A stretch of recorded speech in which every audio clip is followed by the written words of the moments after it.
Have you ever watched a sporting event while enjoying a fresh alcoholic beverage? We have.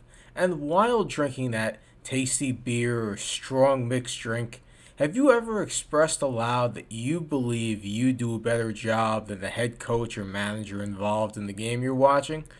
We too have been there. But there's a problem with that equation. You, the fan, would be trying to coach or manage while intoxicated, and one would think no coach, especially not in the social media era, would ever attempt something so dangerous and risky. To that, longtime NBA head coach George Karl says, not so fast. So back in 2017, Karl released a tell-all autobiography called Furious George. Get it? In addition to detailing his and his family's bouts with cancer, Karl reflected on some of his beefs, including those with NBA legend Carmelo Anthony and longtime Sacramento Kings center DeMarcus Cousins. However, the book isn't only limited to Karl's NBA experiences. Early in Furious George, the former San Antonio Spurs guard detailed his two stints coaching the EuroLeague's Real Madrid basketball team.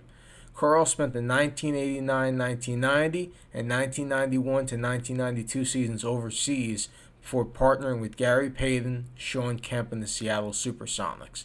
Despite admittedly struggling with the language barrier, Karl thrived overseas thanks to bilingual assistance and a talented Real Madrid team.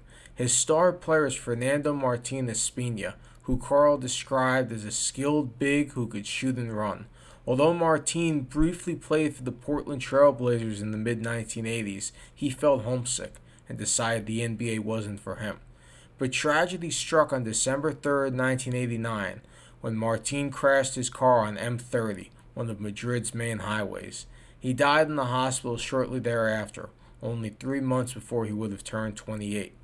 Real Madrid understandably canceled its game that night and attended a private church service the next morning.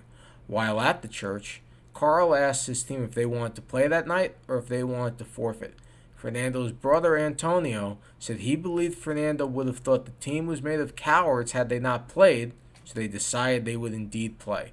Following the funeral, Karl and his players went to a hotel restaurant to eat, drink, and reflect. Years later, Karl wrote, quote, "It was emotional. There was crying and there was wine. It went on much too long for a team with a game that night. And that was how I came to coach, for the only time in my life, while trying to fight off the effects of alcohol."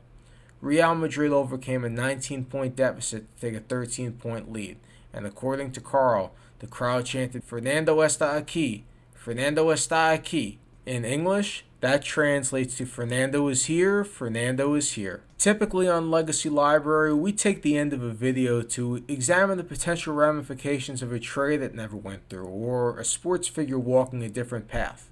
How would history look otherwise? But for now, we're simply left to wonder how many other athletes and coaches, after learning of a death or attending a funeral the same day, might have played or coached under the influence. Now, to be clear, we're not judging them for such a move. Everyone battles grief differently. Bobby Mercer in the 1979 Yankees famously played the Baltimore Orioles only hours after burying catcher Thurman Munson. Was every figure in pinstripes sober that night?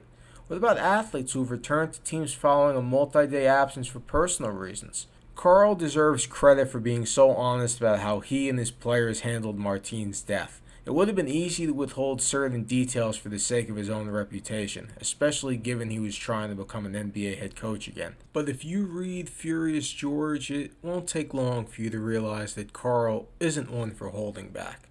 Here on Legacy Library, these are the chapters in sports we're committed to exploring. If you have any forgotten or little-known sports stories you believe we should cover, make sure to leave a comment or shoot us an email. You can find our email address in the movie description. Thank you for watching. Make sure to leave a like and subscribe, and please stay tuned for more.